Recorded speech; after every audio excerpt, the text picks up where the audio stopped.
We are live, Birds of a Feather, live on A2DRadio.com, live from the BMW of Atlantic City Studios, BMW of AtlanticCity.com. First half of the show brought to you by Gibson Mayer, LLC, our certified public accountants. Make them yours, GibsonMayer.com. Our Scanzano Sports poll question this week. Who is the best quarterback in the NFL right now heading into the 2018 season? Aaron Rodgers, Tom Brady, Russell Wilson, Carson Wentz. Anybody else you guys might want to talk about? We're live on Facebook, YouTube, Periscope. Join in the conversation, guys. Let's talk about it. As always, Chrome here. We got Chucks. What up, what up? We got Ryan Brodo, the Brodo, Mr. I nicknamed myself. Take a shot, Ryan. Give it a shot. You know, I'm not going to do it. I'm not going to do it. Ryan was telling me, Ryan threatened me with I did not threaten you. Taking a shot. It was an idle threat. Taking a shot at me when the show opened. That is hashtag fake news. That is not hashtag fake news. Roll the tapes back. I will agree to disagree. But welcome, guys. We're looking forward to talking to you guys. We're talking Eagles. Whatever there is to talk about Eagles. It's been a little bit of a slow time. We're talking quarterbacks. We're talking Brian Colangelo because we have been dying. I've been peeling my skin off to talk about this. So we're going to talk a little Brian Colangelo and anything else that you guys want to talk about. So right away, Facebook, Terry Williams, Rogers, for now. Rob Brinkman says Brady. Mike Parker says Carson. Tom Arnone. Thomas Kennedy McMahon Arnone says, I would love to say Wentz, but I'm going Rodgers, Wentz, Brady. Rob Povia says Rodgers, discount, double check. And Mike Parker, you're right, Tom. It can't be Wentz coming off of his injury. Has to prove himself again that he's at the top. Matthew Cullen, I believe, if I said your name wrong, I apologize, says hashtag fire Colangelo. Here we go. Yes. Right off We're the going to bat. talk a lot of stuff going on with that stuff. But let's get some football talking. Guys, who's your quarterback? What's your quarterback rank? We can go with those four if you want to throw some other names out there.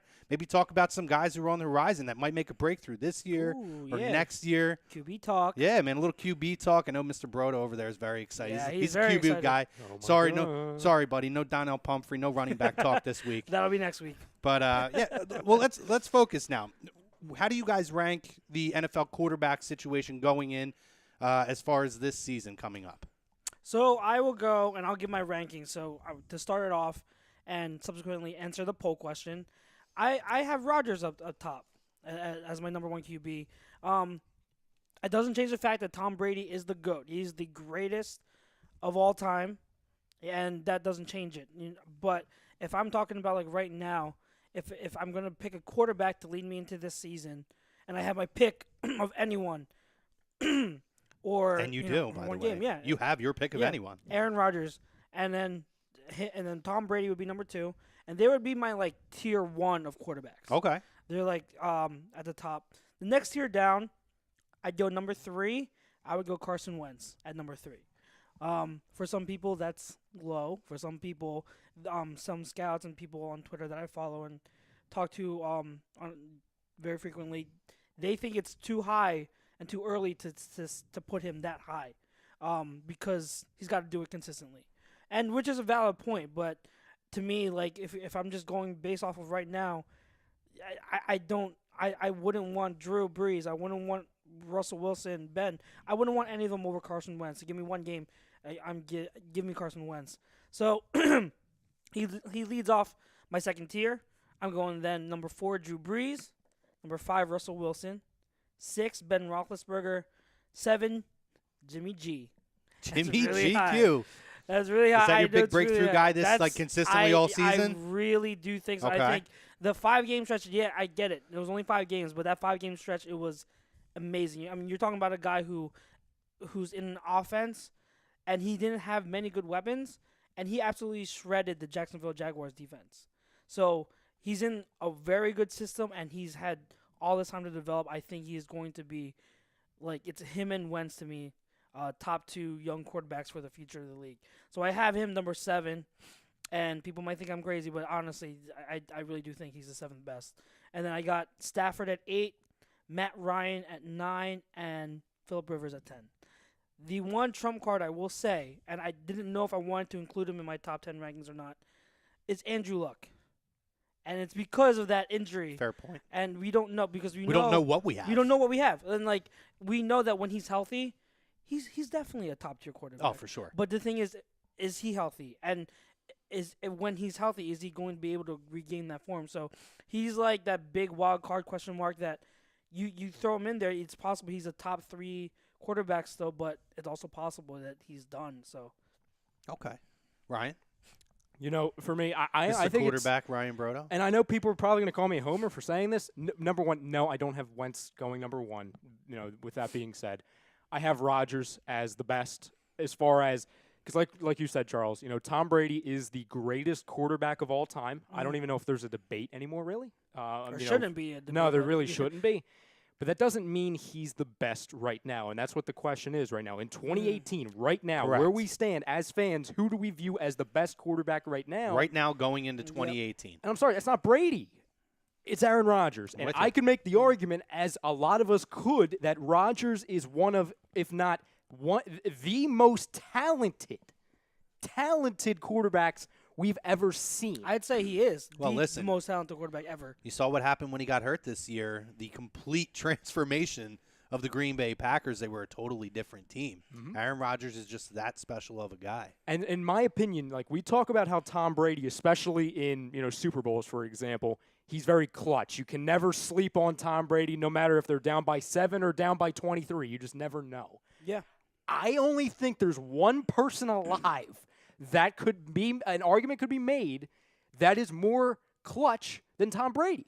That's Aaron Rodgers. Aaron Rodgers has shown it, yeah. Yes, exactly. I mean, how many times, and since we're Eagles fans, I'm sure we all love seeing this, how many times in the last, let's just say 3 years, has Aaron Rodgers against the Dallas Cowboys come down the field and cost them not only a touchdown, but a game? And arguably, I don't know, moving on in the playoffs 2 years ago, that happened. That's a thing. Yeah. That's an actual thing. So for me, Aaron Rodgers absolutely is number 1. I have Wentz number 2. I do. I don't blame you. Because, yes, he's coming off of the injury. Well, so is Aaron Rodgers, number 1. And number 2, when we talk right now, Carson Wentz is a better quarterback than Tom Brady. Please tell me, if anyone extremely disagrees with that, what can't Carson Wentz do that Tom Brady can do fantastic? You know what I'm saying? Like, sure, Tom Brady has some things that Carson Wentz can't do yet, mostly because, I don't know, Tom Brady's been in the league for quite a while. Mm-hmm. Carson Wentz has so many different levels to where he can beat you, and he's shown it so early in his career. And in some instances, he's kept this team in games or won them games just solely by himself. Not only in year 2, but in year 1. I mean, he was the entire team. So for me, Rodgers, Wentz, Brady, and Wilson. That's my top 4. Okay. No, and I can't fault you on that. Yeah. Before I give mine, Rob says, but give Wentz some time in healthy play, and he could be the tops in the league. Mm-hmm. Mm-hmm. Frank Vespi says, right now it has to be Rodgers, Brady 2nd, Wentz 3rd, Russell 4th. Kevin Godwin, our resident Patriots fan, chimes in. He says, pure skill alone, Rodgers, Brady, Breeze. Factor in intangibles and prior accomplished to date, Brady, Breeze, Rodgers. Obviously, like we said, we weren't touching on that, but I can't disagree with that point either. For me, I think it's across the board. It's Aaron Rodgers is number 1. Yeah. I was gonna say we might have breaking news shortly. If you want to finish your thought, or if you want me to read it. Yeah, let me now. finish the thought real quick. But for me, it's clearly Aaron Rodgers. I'm gonna still put Brady at 2, just because, similar to your point with Andrew Luck. Yeah. I know that if Wentz is 100% healthy and ready to go, he's definitely number 1 or number 2 to me behind Aaron Rodgers. Yeah. I hope it's good news. Do you want me to? Almost. No. Kind of. And then, because you'll break my train of thought. I know. But I could swap them because Wentz is my 3. I could absolutely swap them. hands down, if Wentz is good to go and ready to go. And for all intents and purposes, from what you read to me earlier, I believe there's a tweet put out that that he could be. Wentz is looking like week 1, he's going to be ready to go, firing on all cylinders. Mm-hmm. So, but as of this moment, because it's not 100% known, I'm going to put Brady first.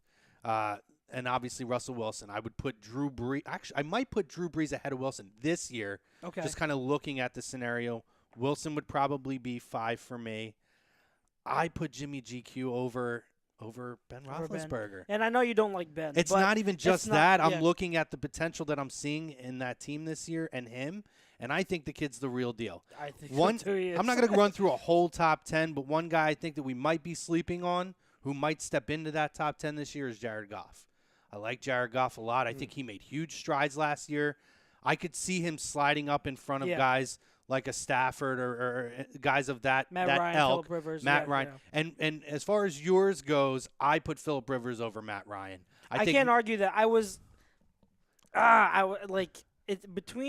Between Stafford, Ryan, and Rivers, it's very close. When you talk consistency across the board, year in and year out, it is tough to not make a case for Phillip Rivers. Yeah. And he's not always had the best coaching staffs around him, best coordinators around him, or talent. I mean, we know he's had Antonio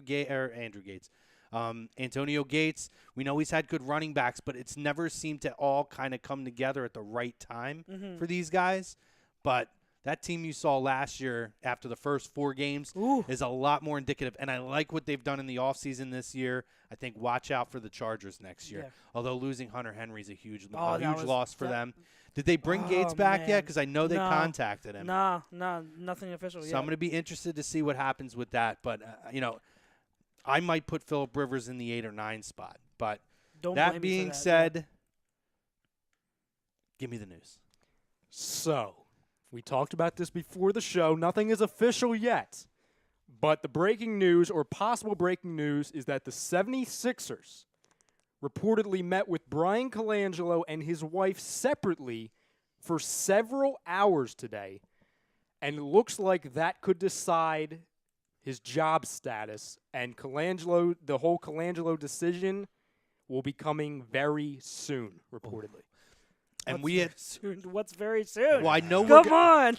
I know we're going to get into it. We'll stick with the football, but the only point I'm going to make is me and Ryan were talking about this pre-show.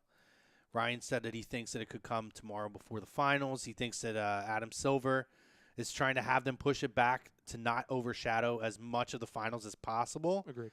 But my point to Ryan was you announce it right before or during the finals is going to take over. Can we go back to baseball and remember when the A-Rod opt-out came during the World Series and how pissed off people were and how that overtook that World Series game?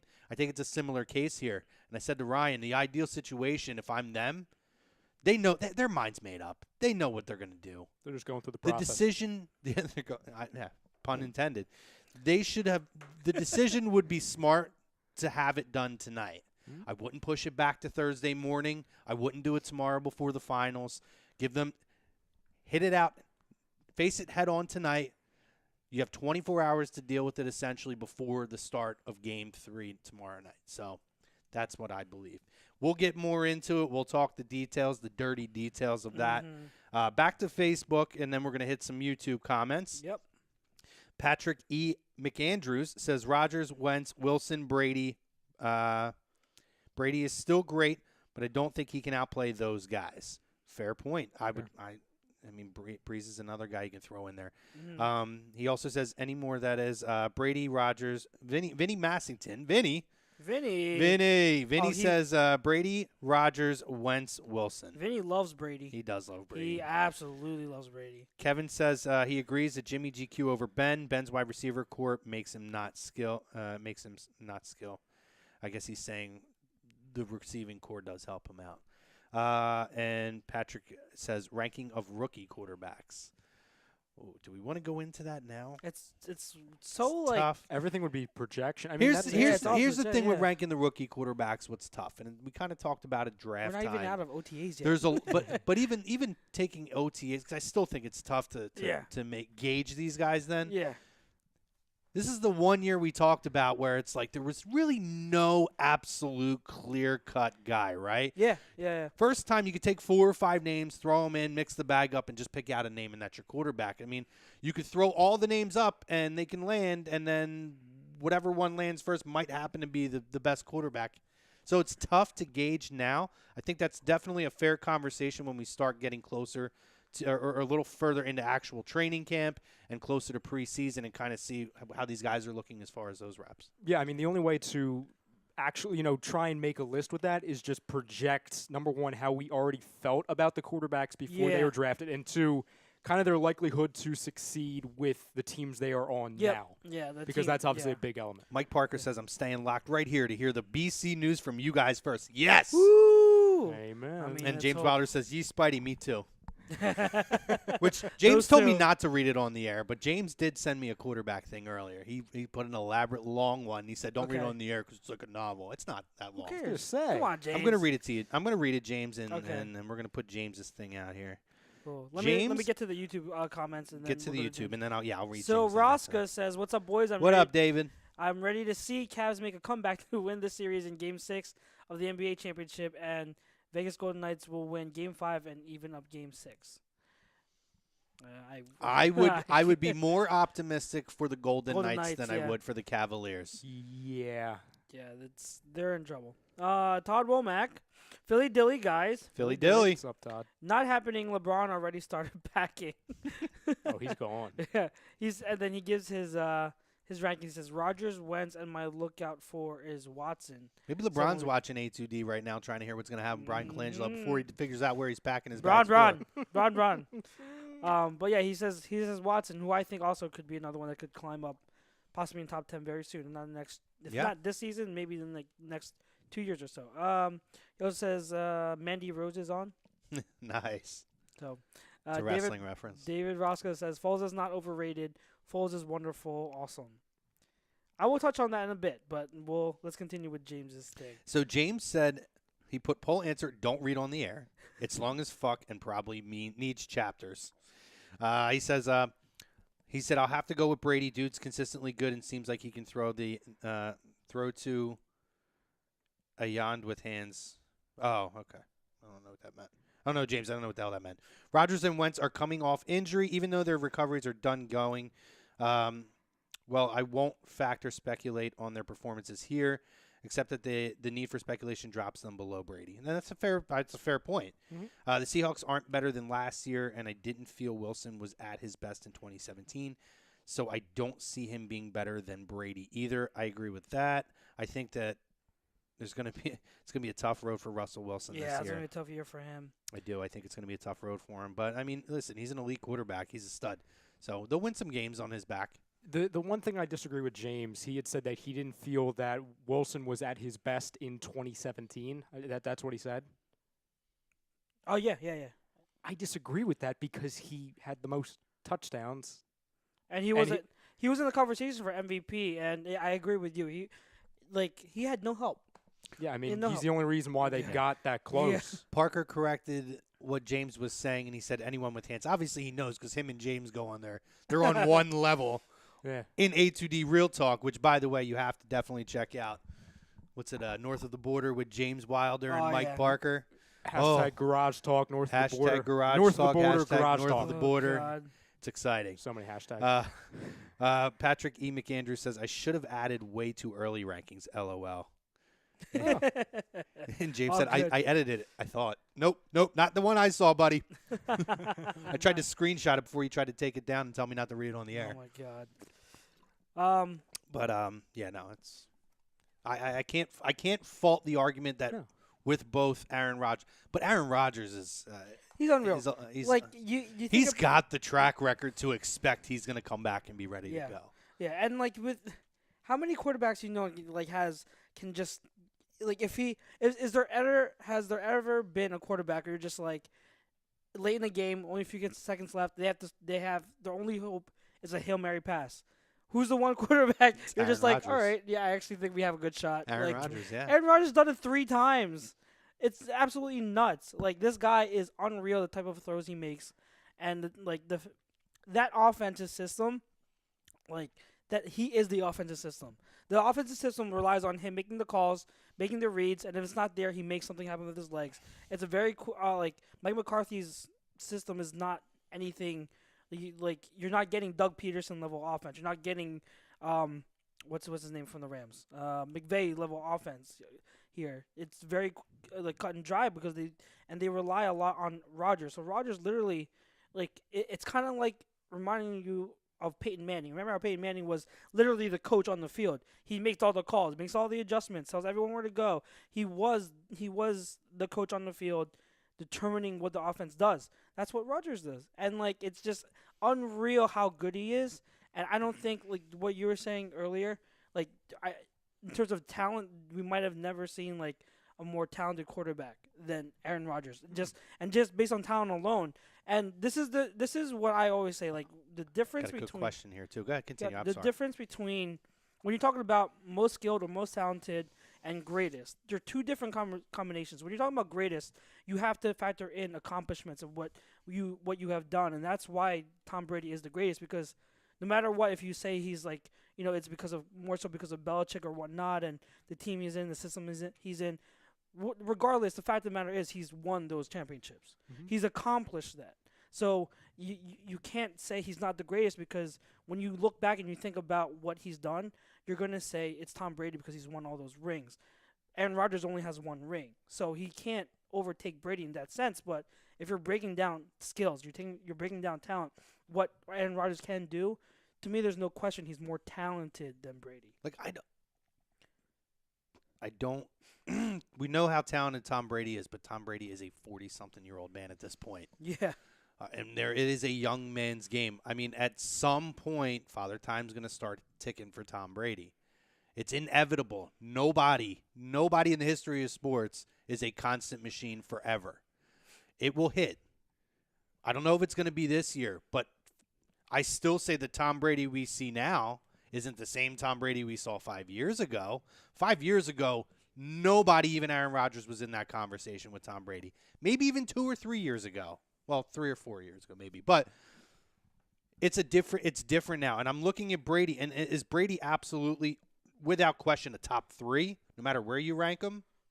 100%. Mm-hmm. But Aaron Rodgers he's in his prime, and he is doing things on the field that are exceptional, above and beyond anybody else, on the field.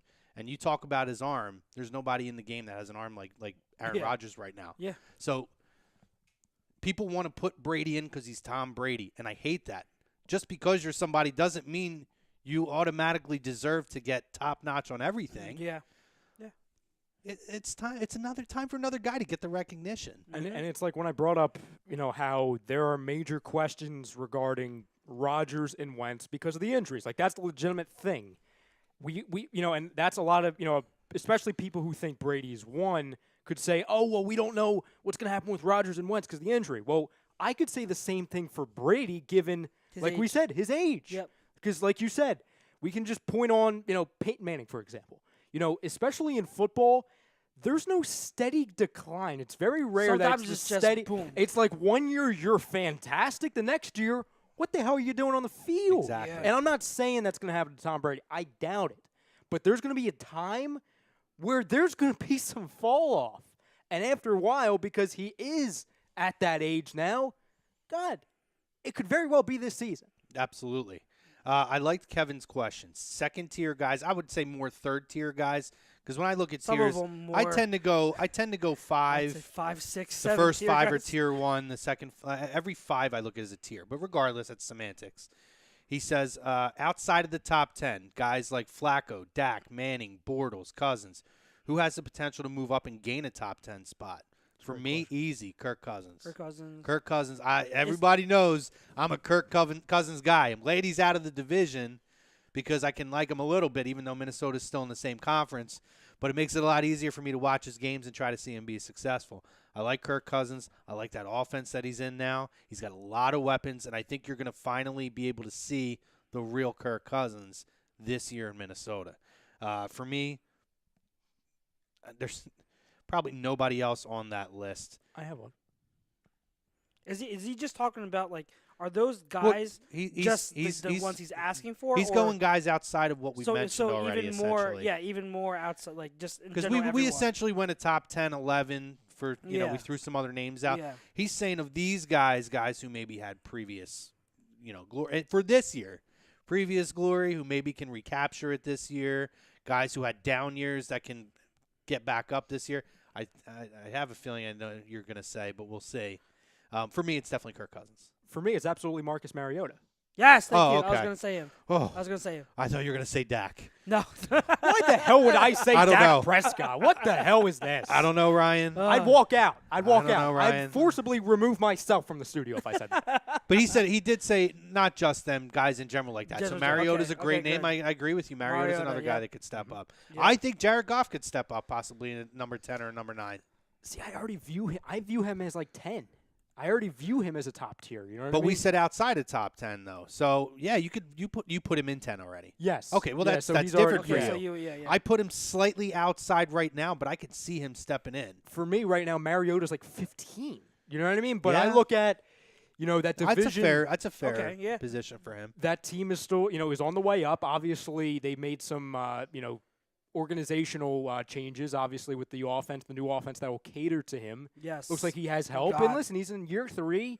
I think he's that type of guy to where he's going to put his head down and learn from last season because last year was, even if they made the playoffs, it was dreadful, especially with the interceptions. Mm-hmm.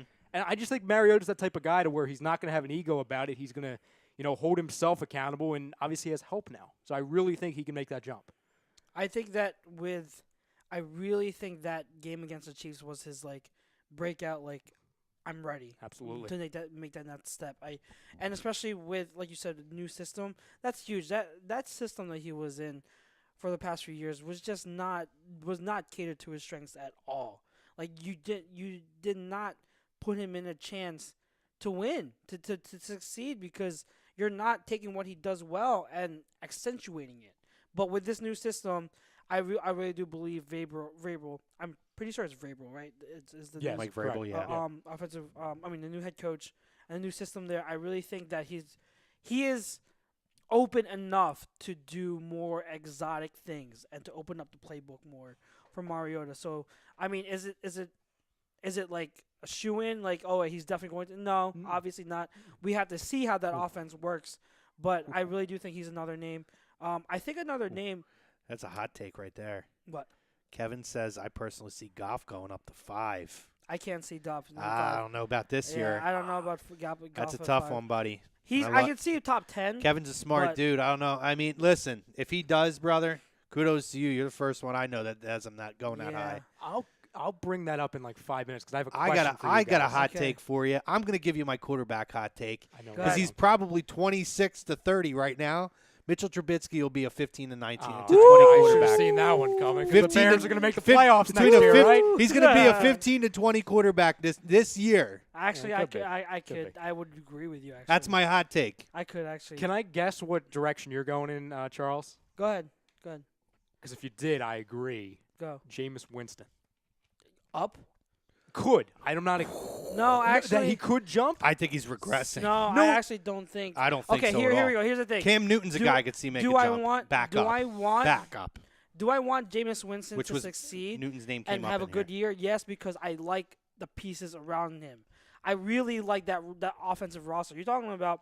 You have Mike Evans, who I am really high on. I think he's in the conversations for a top 5 wide receiver. I love O.J. think- Howard. And O.J. I don't Howard, think they utilize that- him that- enough those two- consistently. Agreed. Those 2 tight ends they have, O.J. Howard and then Brait, are very good. It's a very good combination. You do have Deshaun Jackson, but I'm telling you, the Penn State wide receiver, Godwin, very, very, very good. I really think he can be like a number 1 wide receiver in this league. He's very, very good. And then they drafted Ronald Jones to be the running back. And you want to talk about even more speed? That offense is set up to be one of the top offenses in the league. And so I want Winston to do well. I just don't by himself. I don't know if he has the skill set to do that. I think O.J. Howard could be a top 5 tight end in this league if they utilize him I think the he can right be a top way. 3. I think he is that talented. Yeah. He is that At talented. least a top 5. Yeah. I wouldn't. I could see him moving up to 3 if they utilize him the right way. They just haven't. Yep. And when he gets the ball in his hands, he produces. The reason why I bring up Jameis Winston and like out of the because in my opinion, Kirk Cousins absolutely fits the bill in that kind of category that guys that are outside the top 10 that could make a move. I think Mariota definitely fits that bill.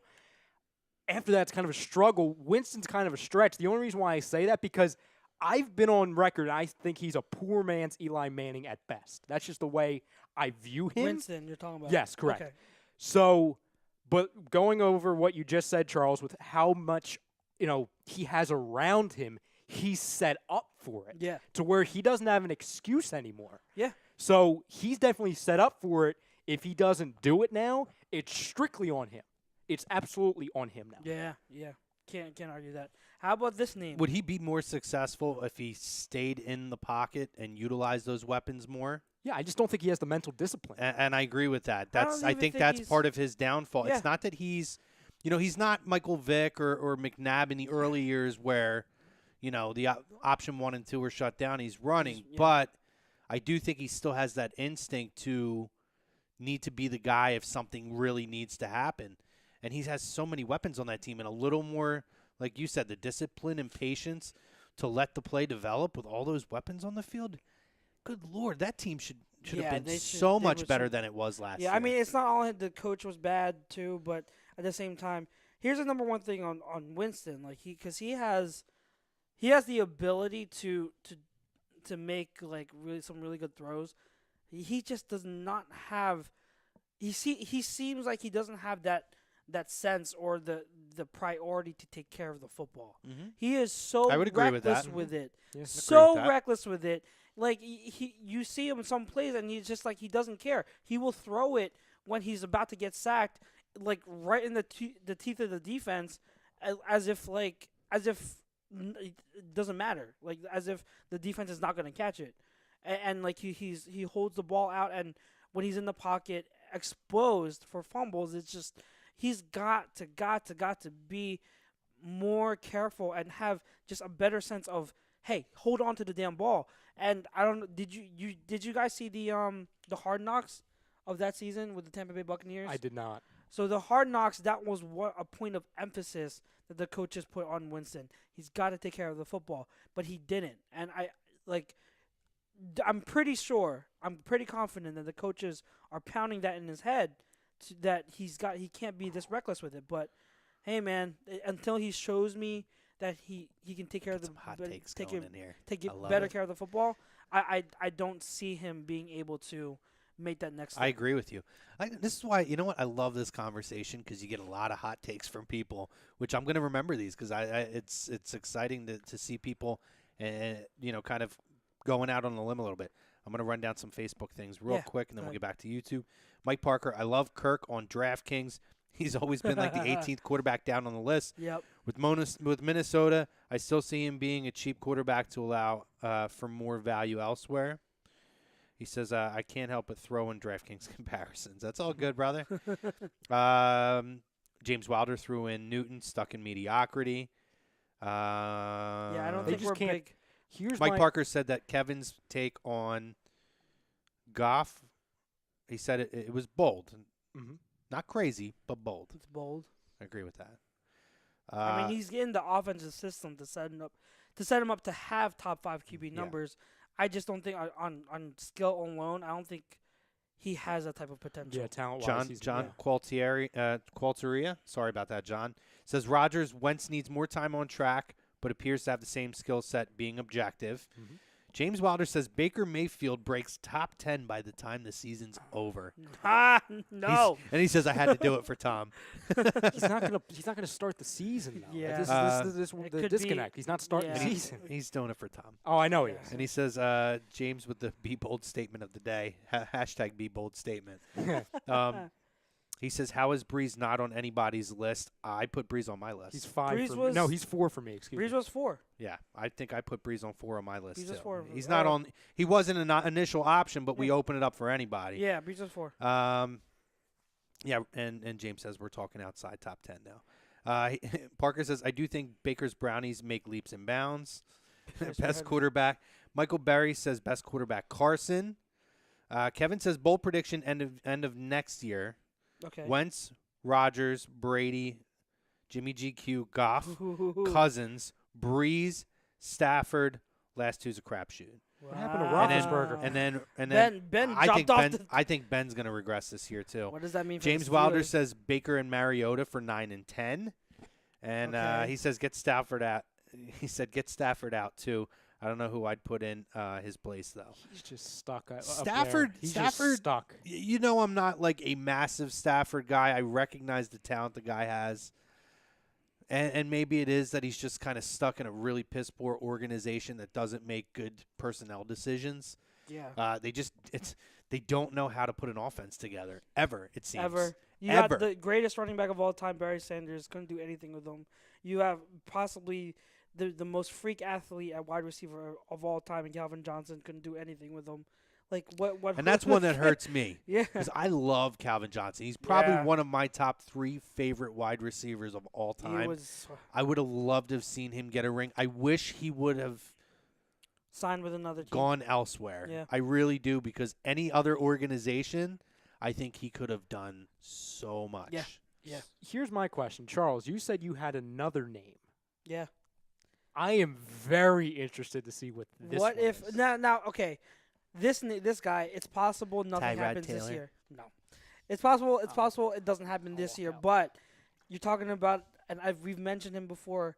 Talking about someone who could be like a bottom feeder in the league, or he could be a top 3 QB. The skills, Who? Patrick Mahomes. Okay, that's not like Patrick crazy. Mahomes. Nah, I forgot about. I don't think he Yeah. could be a top 3 in the league. I think he could be a top 10 in the league. Maybe. But his I the mean, thing, the 5 only- years down the the road when reason Brady and why- Breeze are gone, he's by the by re- default he's going to move up. The But reason why I say top 3 is because the way he makes throws and his arm reminds me of Aaron Rodgers. I don't think for me as long as I am, like as long as I've been actually studying the game, I don't think there's anyone with an arm that reminds me, or as I've seen, as close to an Aaron Rodgers as Patrick Mahomes. Like he'll make like that one throw he made week 17. Dear God, like he's running off his back foot toward the sideline and he throws a zinger #air yards like 40 yards down the field on strike. Like that's the type of potential in the flashes you're talking about. Patrick Mahomes, he can make impossible type throws.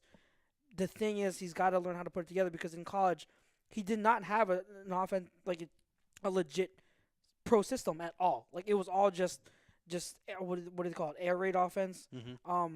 So he doesn't know how to run a huddle. He doesn't know how to make reads and go through progressions. So you're literally talking about someone who's from the ground up mentally, a quarterback who has all the tools necessary, but can he figure it out and can he figure it out in time? This is going to be his first year as a starter. Granted, he does have Andy Reid, who is a very good quarterbacks developer. He has a long history of having good quarterbacks. He knows how to coach them. But I mean, you have him right now. No one knows what he's going to be, but talent-wise, I really do think sky's the limit. And speaking of Kansas City, another name that we've totally avoided, Alex Smith. I'm going to be interested to see what he does this year because I think could. he drops off. I think he drops off. We'll see. I don't know. Alex Smith is a pretty good quarterback. He's a lot better than people give him credit for. Oh yeah, I'm not. I don't I'll love. put it I this know way, he's yeah. going to be with Washington, and I understand. No, where but the thing this is, going. with Washington, I don't think they have a horrible team. Hmm. I think with Alex Smith, he just is what he is. I don't think he's going to have an MVP type season ever again. But at the same time, I don't think he's going to be horrible. I think he's like the middle of the pack guy. He's always going to be a middle of the pack guy. I could see him falling into the top 15 though. I think that's where I have him, around the top 15. Yeah, Well, he's you like didn't he's say like that. one ahead of Mariota. Well, for you me didn't right say now. that, so shut your stupid Sorry. face. I'll tell you exactly who Alex Smith is right now, all right? Because his identity, he's fantastic in September, pretty good in October, and then hold on and see what the hell Yeah. happens in the other months. This man, his entire career, has been coached up via game plan, via the good job of his head coaches. That's what it is. So for me, Andy Reid, he's a very, very good regular season coach. What happens in the playoffs? You understand? And I think that's a identity of not only Andy, especially when we saw it in Philadelphia when he couldn't get, the big one done. Yeah. But Alex Smith has the identity of not doing anything in the playoffs. Yeah. So for me, I think, because listen, Jay Gruden, he's fine. He's good. He's okay. He's That's just like everything with the Redskins. They're okay. That's like Ryan's thing. He's fine. You know what I'm saying? Like, he doesn't suck. Especially, I can't say he sucks because the Eagles didn't beat that team for freaking 5 years. No, Or you're right. Yeah. But for me, I can't ever see him be an Alex Smith MVP candidate ever again, especially in a division No, I agree with with you. Carson Wentz. I agree with you. I agree. And again, Washington, I think it's gonna be solid, but I don't think I don't see him ever having the type of season he had this past Let's get year. back to that YouTube fact. YouTube is going to say, okay, where did I leave off? Mandy Rose. Okay, Pootie Tang says, "Yo guys," and we'll go back to this, but he does ask, "Yo guys, what if they decide to keep Colangelo?" So we'll go back to it once we get into Oh, the yeah. That's a question. Yeah, especially if you're on the Yeah. YouTube fam. We will We have will that talk about it, conversation, but the headsets might come off, and we just wish you guys a good night. Roscoe says, If that shit drops tonight, I Oh might not have my anything God. left in me to finish the show Yeah, tonight. I know. If that's the bomb that's dropped, that Colangelo stays, Yeah, I ain't staying. we might Fuck all walk you, off. I'm out. We Turn all into a might walk freaking concert. Don't go off air. Just we all walk off. Yeah. Womack Todd Womack says Kiss LeBron goodbye. Mariota is another QB I'll be looking at this year, so he does agree. Yep. It's a very interesting name. I know you love Marcus Mariota. I Mariota could guy, say what it, can I man. say? I know. Here's Yeah. I'll go back to the one thing a couple Got Chip guys said. Brodo over here. It's an improvement. It's an It's an improvement. When people were bringing up Cam Newton, all right, and I take it from somebody who used to be a huge Cam Newton fan. Me Tom too. and I used to get in arguments all the time because he saw it before I did. Cam Newton, while he's a great talent, he's he's a freak show. I mean, just look at him. This guy, you look at him, there's no way this guy's a quarterback just by looking at him, and then you find out, oh my God, he is, and it's crazy. And obviously, what he did back in 2015, spectacular. Phenomenal year. This is why I can't put him in the conversation or the category of being someone from 10 to 15 that could make it big time again. It's because we're seeing the last 2 seasons, not only in games, but in the offseason with their decision-making on how they go out and get players, they're trying to take the ball out of his hands. They don't believe or trust in him to go and throw it 35 times a game. They don't. Yeah. They're trying to give it to run play and then try and get him as much help on the wide receiver core as well with speed and go out and get a Christian McCaffrey that can do both. Yeah. They are going the skill player route to try and give him more options, not to make him flourish by him throwing the ball, a bunch of times, giving him more options to take pressure off of him. So if your organization doesn't believe in you 100%, it's going to be very difficult for you to make that jump again. Yeah. Yeah, I think with Cam Newton, and my opinion of him has been stated numerous times here, like with him, it's just a matter, he's not a natural pocket passer. He's just not. His success, his MVP season, his success was in large due to the read option, where he would either hand it off or just run himself. And here's the thing with that, and we've kind of seen, it hasn't happened yet, but I'm telling you, I really do think you're going to start to see it, if not this year, maybe in the next couple years, next 2-3 years. I don't think he's going to have a very long career when you compare him to the other, top franchise quarterbacks, because I think that the way he runs, he's so big, he's so physical, and that's part of his game. He's so great at that, but he takes a beating every season, and you cannot tell me, no matter who you are, no matter how much of a physical specimen you are, you cannot tell me that in football, taking that type of beating, when you're taking like a running back type of beating, that's not going to take its toll on you. Oh, for sure. And unless he can develop more as a pocket passer to be more consistent, because he has the tools, he has a great arm, and when he's feeling it, when he's in the zone, as a passer, he is as good as anybody. But the thing is, it's not consistent enough. That's the thing. Like, he will have his streaks where he's on fire, but then the next second, if one thing goes wrong, then another thing goes wrong, another thing goes wrong. Next thing you know, he's just throwing up Hail Marys into double coverage. Like, we've seen it. We've seen it against the Eagles last year, the Eagles-Panthers game on Thursday night, where you don't late in the game you don't know what he's throwing to.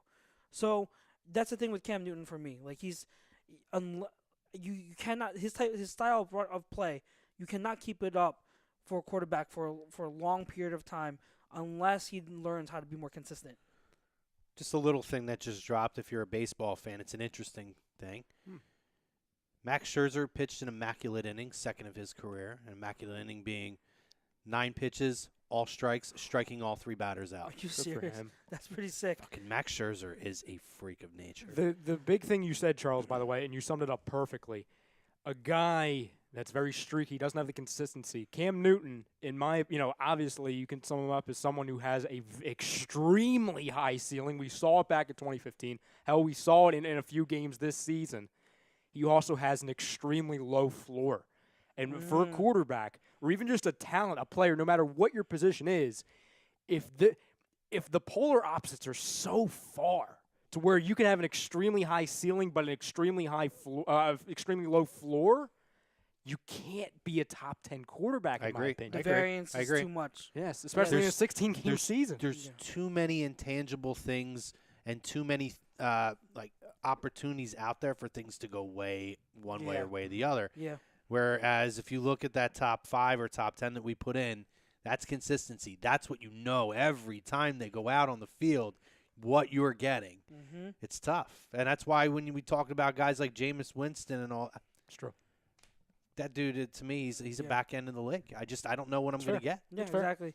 And the thing is, like last year, I think if someone's going to question, okay, like, but then why do you have, you're talking about consistency, why do you have Wentz ranked so high? It's because last year, even when you saw games where he kind of struggled, the first quarter of the Redskins game, talking about was it the Bears game, or was it the Niners game, where the offense wasn't doing well? Yep. He found a way to still come out and make the plays necessary. It's not like with Cam Newton, it's a snowball. It's quicksand. If I'm referencing the Replacements movie, you're talking about quicksand. One thing goes wrong. But with Wentz, it wasn't like that.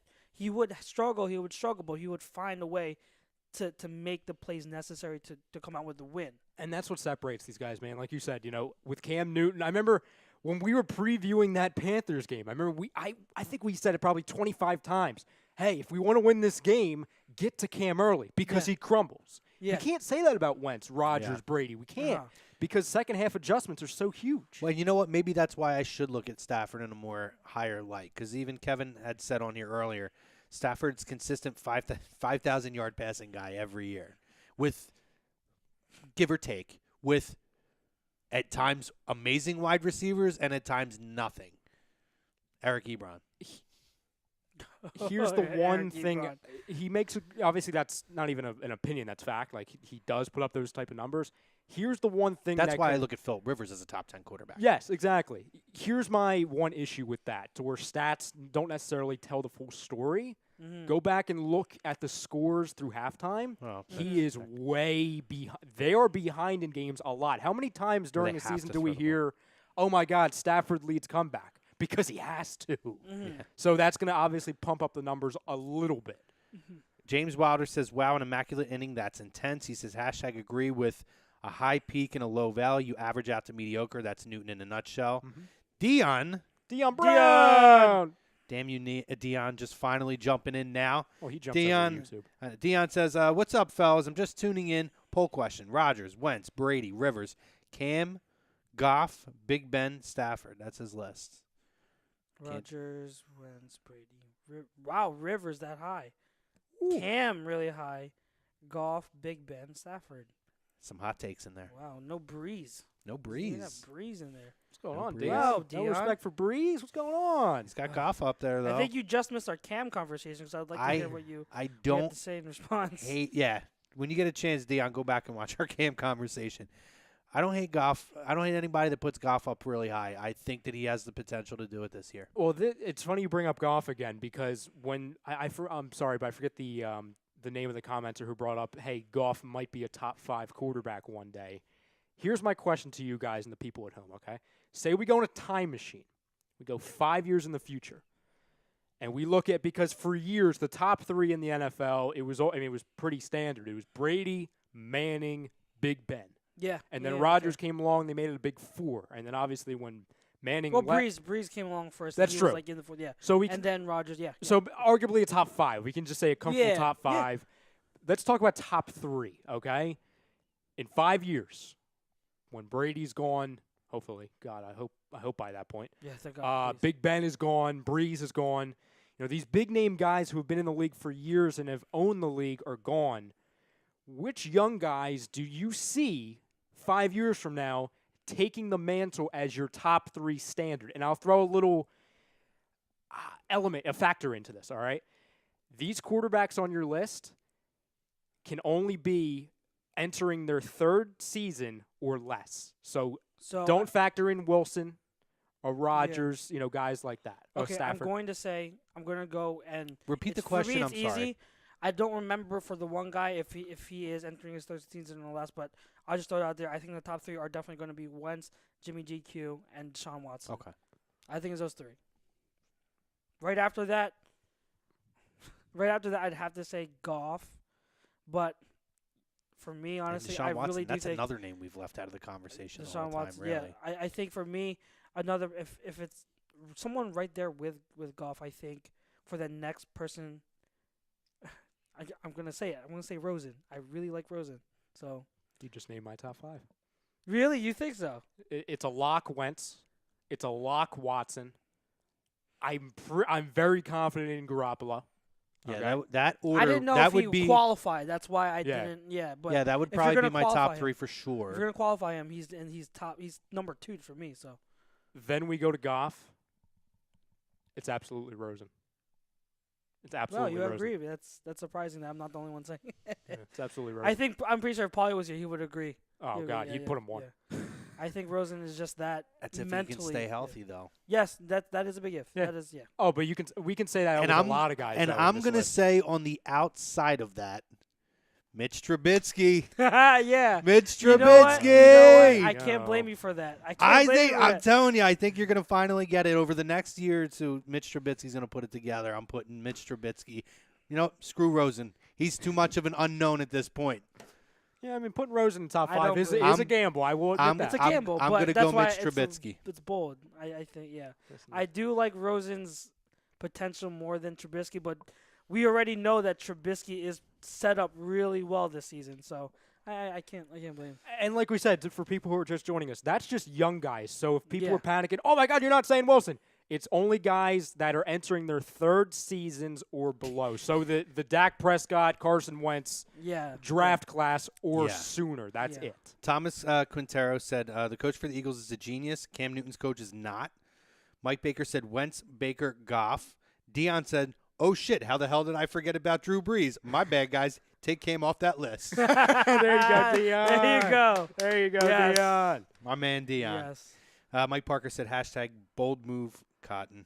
I guess Rosen, probably. maybe Rosen. It is bold. Or it could be Trubisky. I Yeah. don't know. Oh, yeah, that's probably it, actually. So What am I saying? Before we go to break, Yeah, we are going to take our break yeah, in a let's few touch minutes. on this. My little, because I posted this a few days ago, so I want to get your take on the show. I think, unpopular opinion, grand scheme of things, in like the whole talking about nationally, I do not think Foles is overrated. But if you're talking about the city of Philadelphia, I think a large contingent of this fan base is overrating Foles. I agree. Ryan, He is. I think fairly though. fairly I think like it's fair to overrate him because he means more to us than anywhere else. So which it's is why, understandable because to me, which is why when we talked pre-draft and would you trade him for a pick right outside the first round, I said absolutely not because I know there's a lot of and in hindsight, the way that draft ended up going, you could have gotten talent. there at was some 35. real good talent that nobody kind of foresaw dropping the way they did.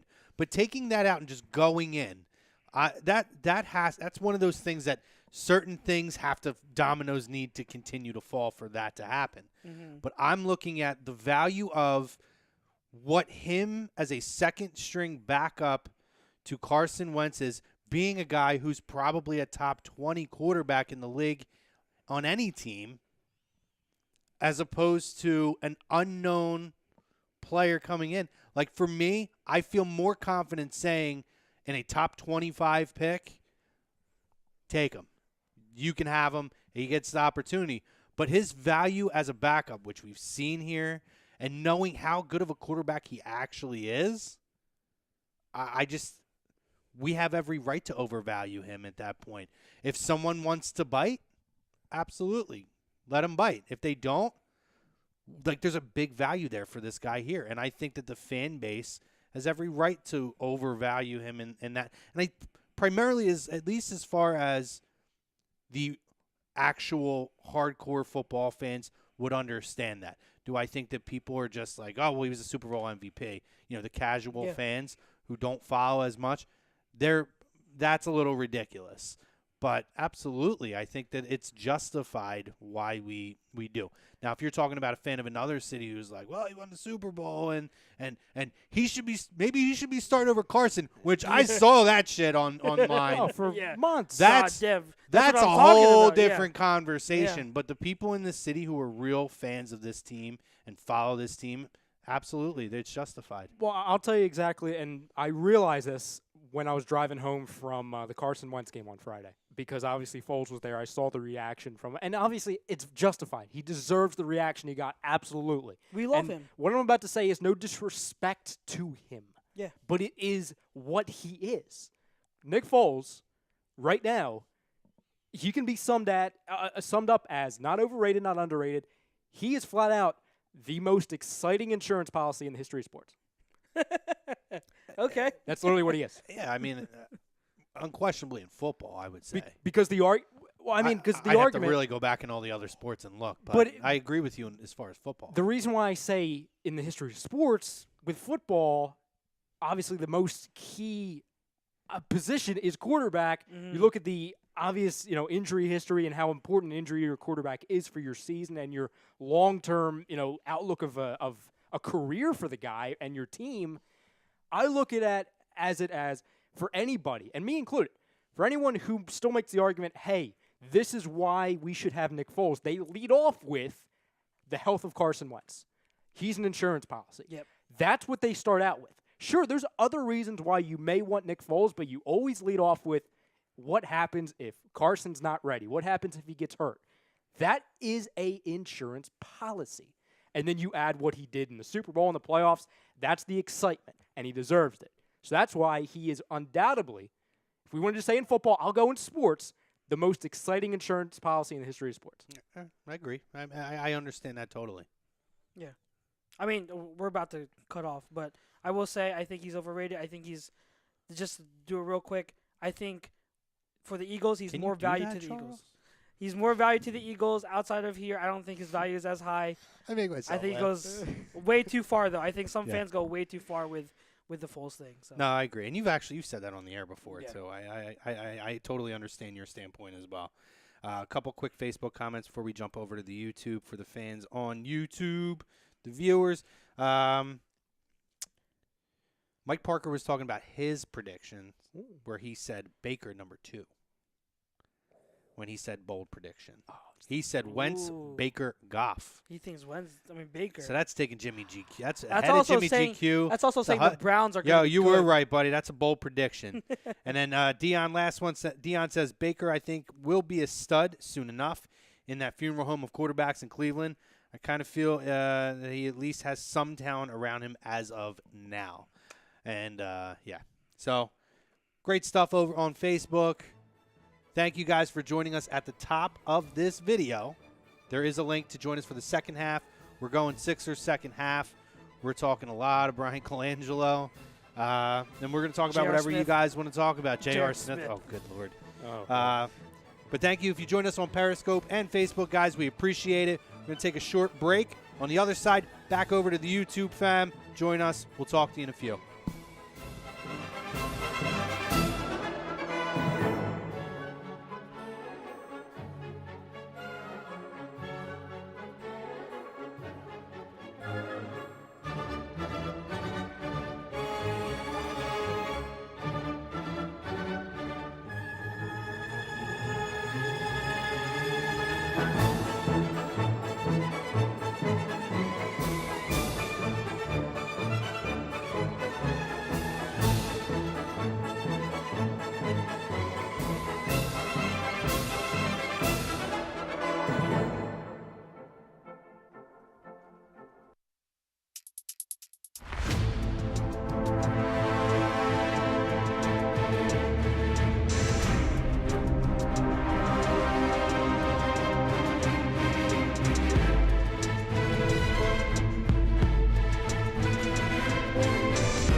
We are back live on Birds of a Feather, live from the BMW of Atlantic City studios, BMWAtlanticCity.com, here on A2DRadio.com. Second half of the show brought to you by StreamSmart, StreamSmart.com. Our Scanzano Sports Poll question. I have to pull up again because I shut it out. Who's the best quarterback in the NFL right now heading into the 2018 season? Aaron Rodgers, Tom Brady, Russell Wilson, Carson Wentz. We had a lot of other names that were thrown out there. Whoever you think it could be. We had a lively chat to start. Let's keep it going, guys. Chrome, Chucks, Mr. I nickname myself, The Bro. The bro. Ryan Brodo over on the ones and twos. He's fired up. We're ready to talk some Brian Colangelo. Talk some who? Some who? Who? Telling you. Get him out of here. If there's a fucking announcement tonight that says that Brian Colangelo is still We are partying. still the president of basketball operations for Philadelphia 76ers. This is going all done. over if this gets announced. Done. I'll let you guys know if I can actually see it. You know what I mean? True story. That's not a Social fair media conversation. restrictions. Shit just got weird, guys. That's not a fair Got off conversation. on Hashtag that. Zuckerberg. We're off there now. Yeah, we're good. But, yeah, guys, so let's just get into it. We're talking burner accounts here. Yeah, we are. Which Yeah, one? We have Which to one? now. We have to. We're talking burner accounts. Let's talk. Let's talk Sixers, guys. Let's talk about it. Well, we'll give you the mic first because you've been itching. So let's give you your 30 seconds of fame and rant, and we'll rally off of what you have to say. Listen, obviously, let's give the background of the story. It was broken by The Ringer that president of basketball operations for the Philadelphia 76ers, douchebag Brian Colangelo, has burner accounts that he has used to essentially give away transactional news, health news. He's burned his own players, specifically guys like Ja, guys like Markelle Fultz and Joel Embiid. And Embiid. Your big name stars over the last 2 or 3 years. He's also used it to, or allegedly he has used it to also defend critiques against himself and really basically bash Sam Hinkie and the process that he started in this city, amongst other things. Sorry, Frank's comment made me laugh. Yeah. That's just the basic gist. I actually did save some of my greatest hits from Eric Jr., which is one of the primary accounts. There you go. Which I'm now going to pull up and read. So if you guys haven't had a chance to look at this, is the account still active? Okay, I'm not sure. Ryan, can you look that up? Yeah, I Eric think Jr. Eric we're is talking still about. active. I just want to know if Eric it's Jr. still I think is active. Is it Eric _ Jr.? No, it's just Eric Jr. Like a space though. Yeah, underscore. Eric Space Jr. All right. So we had There's like 1,000 of them. here we go. Some were retweets, some were responses. So this was Slam Magazine on Valentine's Day of 2017 said, who should replace Kevin Love on the Eastern Conference All-Star team? Eric Jr. tweets, too bad that Embiid danced like a fool and the whole disaster happened. Next time he will think twice before mocking his team. Also says, alternative fact, Joel is not the future of the franchise, so who cares if he's not 100%? Let's exploit him. Wow. This one is February 11th, 2017. JoJo is calling the shots. He's telling the Docs Daily how his knees feel, or how his knee feels, so blame him. February 1st, 2017. It's a heck of a lot easier coaching, quote, that's in quotes, Sixers coach Brett Brown said last night, quote, there's no mystery, R.E., difference between Hinkie and Brian Colangelo. Eric Jr., this is on January 21st, 2017, because Brian Colangelo has done nothing but clean up Hinkie's mess. Hinkie got great pieces but couldn't make the puzzle work. Here we go. Colangelo said Timothy Lawawu and Furkan Korkmaz, who I can't read tonight, were 12th and 18th on their draft board, selected 24th to 26th. Interesting that he revealed that. And he says, you forgot that dysfunctional, toxic disarray in the locker room and the lack of chemistry on court under your God. Talking about Hinkie. Jesus. He slammed Hinkie, too. Oh, Yep. Some of the retweets here. If you retweet this, you'll reduce the crime rate in Philadelphia and the rest of the USA by sending Joel Embiid to the New Orleans All-Star game, and he retweets retweet if you're a better center than Jahlil Okafor. He retweeted that one. Let's see. These are good. It's crazy. He puts okay. John Paul Cavalluzzo tweeted, this is on the 28th of November, 2016. DeMar Rosen, on my mentor, Brian Colangelo. Always the smoothest, clean-cut, stand-up type of guy.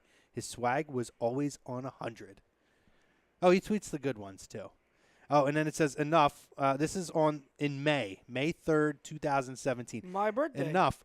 What should Mark Jackson say about the words he left to Kerr? The league has many more deserving execs. And he puts someone tweets back, Hinkie died for your sins, and he says, sorry, not mine. Jesus died for mine, and I'm okay with that. Yeah, he's a nut. I will There's say a collar thing, too. Remember the collar thing? Oh, yeah. There was yeah, things yeah, about his yeah. collar. He says Sixers fans don't deserve the Colangelo. This is 76ers Sports Spot. This is on the 15th of February 2017. Sixers fans don't deserve what Colangelo is doing to this franchise. The owners do not. Or the owners do not, the fans. I don't know what that was. But he says, you're crazy. Colangelo is cleaning up Hinkie's mistakes and being killed while keeping mouth shut and protect the team.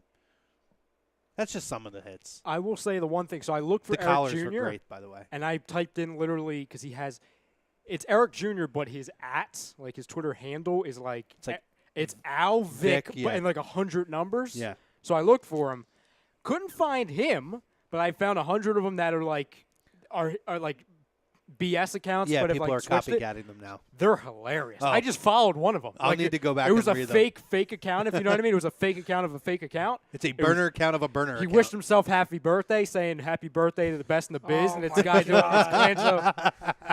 Fantastic. I love it. But listen, I mean, we're talking about this is a problem, and this is a serious problem. The league stuck their grubby noses in a situation that they had no business putting their noses in to begin with. And me and Ryan talked about this Thursday, and Max Kellerman, I thought, had an absolute beautiful argument. And I know we're not big fans of First Take and all that stuff, but Kellerman's argument on there was like watching me argue this on television. And the whole point was the league wanted to put the equivalent to what they would say the good old boys, the NBA lifers, the guys who are all about the integrity of the game, in place because they didn't like what Hinkie was doing. Hinkie managed to game the system. Hinkie figured out that this is the way. If you're not in a position to where you can sign free agents, and it's not a place that they're going to go, he knows you have to build through the draft. And the best possible way to do it, if you can't go out and sign a LeBron and go out and sign a Dwayne Wade or whoever else, a Chris Paul and all these guys, you have to go and you have to stink. And people forget that the first team to do a process was the Houston Astros in baseball, who Jeff Lunau, their general manager, came out and said, this team is going to stink for the next 5 to 6 years. Honest with the fan base, went out. Now they got guys like, and I know you don't know a lot of these names, but Carlos Correa, George Springer, Dallas Keuchel, to name a few, Jose Altuve, guys who are excellent all-star players in the game, built the core, and then was able to sign guys and continue to build the core with other young assets and talent. They were not the first ones to do it, but yet Adam Silver came in and stuck his nose in and said, we're gonna send in Daddy, and Daddy, who's an NBA lifer, who everybody respects him, essentially was a mole to go into this organization and basically spy on everything going on. I know there was a ridiculous 13-page resignation letter, but there's nobody that's going to tell me that guy wasn't forced out. Now, was he a little over the top with that? I'm sure he was. That was his way of taking shots back. But that aside, He comes in, and now he sticks his son in there, who's another NBA lifer. You know, Hinkie was the guy on the outside. He wasn't a guy who grew up a big basketball lifer. He's a smart guy who understands the analytic aspect of sports in general, which is why we see John Elway go out and bring him in to use that analytic intelligence to help them to progress with the style of game now. Yeah. Now, this comes out, and this calls the integrity. People talk about, does this call the integrity of the Sixers to the table? Absolutely not. To me, what this calls is this is a black mark on this league, on a league that people already think is fixed, that have questions about the legitimacy of a lot of the daily operations of how this league runs its organizations. Immediately, right now, I'm sure Adam Silver was shitting himself when this story came out because they forced the Sixers' hands to do this, to put this guy in this position. And now they're going to try to swing it around and say, well, he's a grown adult. He made his own decisions. Yeah, that was a guy that should have never been put into that spot to begin with. Sam Hinkie was in that spot. Sam Hinkie was building an organization to not just win now or not just to get close to contending and sit in the NBA mediocrity in the playoffs is the worst in any sport to It's sit the in. worst. That's the worst. Absolute position, worst. You'll never get over the hump. Yeah. He figured out a way to do it. And is it a process? Absolutely, which is why we call it the process. Is it something that takes patience? Absolutely. Now the league guy who was forced onto us is the guy who, in the end, is the biggest villain of all. I don't care if it's him. I don't care if it's his wife, because they trace back numbers to his wife. I think the wife's being used as a scapegoat. But it goes back to his wife, and there's all kinds of shit that's coming out about this. But in the end of the day, I don't care if it's him, his wife, his son, or his son's buddy from elementary school, or some computer nerd who's sitting behind a computer and who knows how to do this at his direction. He needs to go. It's done. Because I'm telling you right now, there's no free agent that's going to come here in a turmoil like this and trust this guy. Absolutely not. And I am not a conspiracy theorist. But now in my head I'm thinking, because it's taken this long, when you talked about it, that one Sixers Twitter page was able to solve it in 2 days. 2 friggin' days they were able to get a conclusion to this. But yet we're still sitting here. Absolutely, I think that the league is sitting there saying, figure it out, make sure, find a way to get this guy off the hook, because it's a black mark on them. And I think it's an absolute ridiculous drama right now that's going on that does it. At the worst time. This is the most critical time in the process. The absolute most critical time that we've had in this whole buildup. This is what we build it for. To build that sustainable team or talent on the court to attract LeBron James and Paul George and Kawhi Leonard and anybody else who wants to come to Philadelphia and play. And now, this is the shit that happens 2 weeks before the draft. Now, with this, he needs to go. And if you tell me that some breaking news happened, he's staying here, I'm literally walking off the set. No. At the worst possible time. Like, how stupid can you be, by the way? How fucking stupid can you be? It's an absolute, it's absolutely ridiculous. But now we're sitting here, and instead of being able to sit back and focus and look at the draft, we talk prospects on this show, whether it's football, whether it's basketball, whatever. We have Paulie, who's usually here, who's our NBA draft guy too, because that's his sports, football and basketball. This is a distraction from everything. There's no way that this guy can come back. I don't think this guy has any shot at getting a job in the league. People were talking about he can figure out a way to save face if it's put on his wife. No chance. He's done. When you talk about HIPAA laws that are broken, because I don't care if it was the wife, that's information about somebody's health. I have worked in the healthcare industry. That is a major, major violation of somebody's rights. And that is a court case. That's going to be happening. Regardless, even if he keeps his job, now he's got to worry about the wife and everybody else, and he's going to be tied up in the middle of that, dealing with all those court issues that are going to be going. And people are saying, oh, well, you got to watch out. If he gets fired, he could have like a wrongful termination suit. No, I'm pretty sure if there's an investigation that pretty cut and dry in my eyes, and they can prove that in some way, shape, or form he had his hands in it, see you, brother. You're out. Go ahead. I know you want to say something. Well, no, Charles, you got – because mine's going to be a long one. So No, go. I was going to say, Go. Mike He needs to Mataraki. go. What was that? He needs to go. go. Yeah, absolutely. And, Mike Mataraki and I, we went live in the Real Talk group the night it happened, like literally probably 45 minutes after the initial article from The Ringer came out. So we got like our initial takes from it, and then we thought about it. More things came out. Then just little storylines just started to pick up. And like you said, Chrome, people started to figure it out on their own. Twitter. Oh, my God, Twitter actually did something good. They figured something out. Oh, my God. Literally, just go back and read Eric Jr., and you're like, oh, my God, this is fucking obvious. Yes. So for me, and I agree with 99% of what you said, if not all of what you said, Chrome.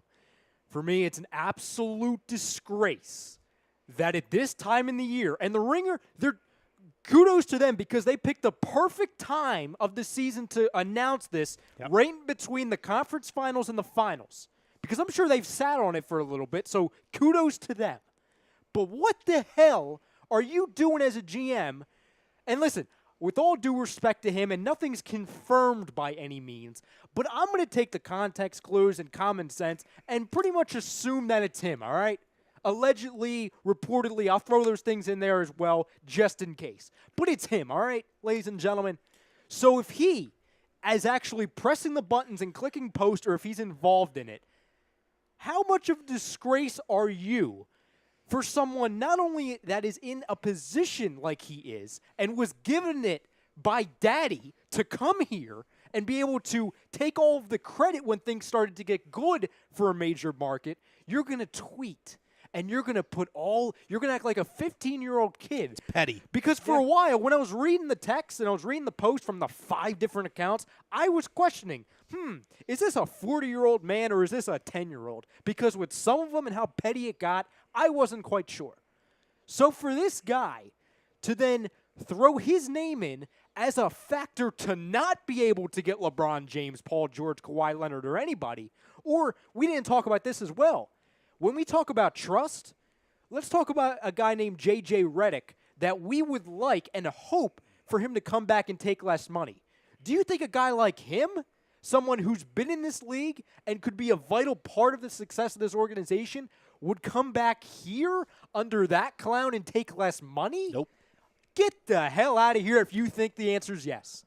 So for this guy to even have a chance at employment on this team, and the fact that he hasn't already been fired. Yes, I understand you have to go through the process, and process of going through and saying, hey, investigation here. Let's hire a guy from New York here. Whatever, that's fine. That's the appropriate, that's the political, that's the business way of doing things. That's fine. But for Sixers Twitter, in a matter of 48 hours to figure out exactly who is involved and throw the wife into the mix where – listen, at the end of the day, I don't think it's her pressing the buttons, but she wasn't even a suspect. And her name came out of nowhere because a bunch of fans who aren't getting paid used common sense and looked at it. Brian, the Sixers should have gone to you and said, hey, did you do it? Do you have involvement in it? And when he said no, and he was going on the narrative of, oh, someone's setting me up. Oh, someone's out to get me. No, Brian, you're petty. You thought you can get away with it because you don't understand social media. You don't understand the idealistic version of breadcrumbs on Twitter. That's literally what you left for the entire world to see. And listen. Breadcrumbs, he left whole fucking slices of bread. I agree. He left the whole bread loaf. So the fact that we're sitting here 1 week later and he's still employed is an absolute disgrace. It's an absolute disgrace, I agree. It's an absolute disgrace for Josh Harris to not step in. Well, it's Josh Harris. Exactly. It's not because this guy, I could have been saying this every day. This guy needs to be fired today. And that's it. Because we are 2 weeks away from the draft, we are 3 weeks away from free agency, and we have the best player in the world, LeBron James, who I have been saying for the last year we're going to get, making fun of the situation in press conferences. Fire him today. And I don't call for people's heads. I didn't call for Howie Roseman's head before he was a god. I didn't call for Chip Kelly's head when he was being an idiot and he tried to take over 500 jobs. I didn't call for Pete Maccannon's job when the Phillies weren't going anywhere. I don't call for people's heads. In this instant, you need to be fired today. Yep. He needed to be fired 4 days ago. Yeah. Yeah, I agree. You guys went on good rants. I really don't have much to add, except for the fact that I totally agree. And one of the first things I've said when, like, the first time I sat on this couch as a guest on AM and the PM, one of the first things I said was I don't trust Brian Colangelo. I just haven't. You call it some kind of intuition. I don't know what it was. I couldn't explain it. Maybe it was his demeanor paired with the fact with how he was brought in to the organization, which you touched on. He's a snake. Look at his collars. Look like just there was something off about him. Look at his collars. He's a fucking snake. Just look at him. Look at his face. Yeah. Look at his. He married his sister, for Christ's sake. Yeah, that's a red flag. Okay, all right, guys. She looks like his sister. Yeah. We're just analyzing. We're analysts here. True. Evaluation. But like I was saying, it's just I never trusted the guy.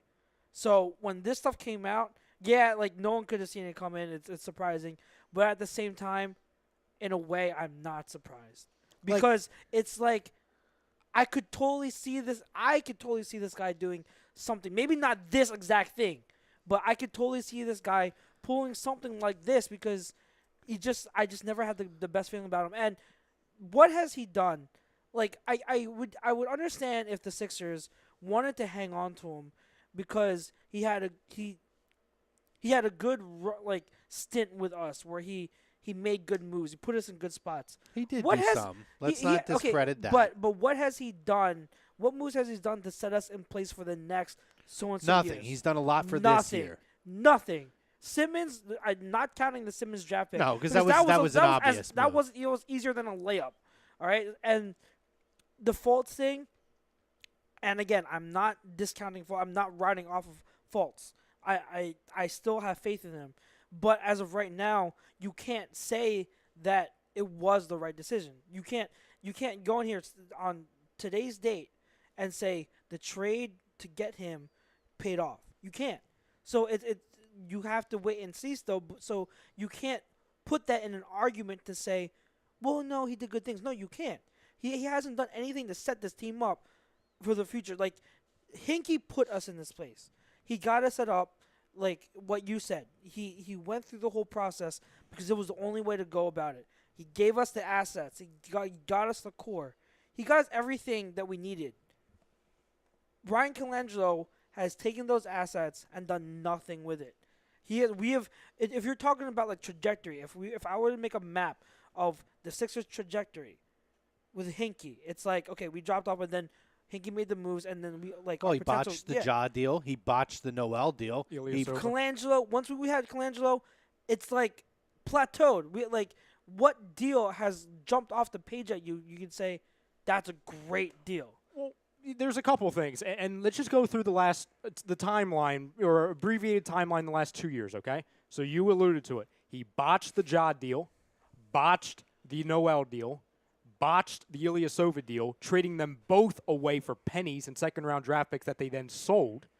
Then let's just look at this year's draft, because I look at this year's draft, and I'll throw the Fultz thing aside because that's a non-factor because we don't know yet, okay? Yeah, I cannot make a judgment call. But if we're going to go through the entire public of NBA fans, well, I'd say 95% of the people, justifying and not, will say that we lost that trade through year one, which is not – that means from now on, you're going to have to pick up the pieces and try and catch up to Tatum. Yeah. I mean, let's be honest here. I think Fultz is going to be a very good player in this league.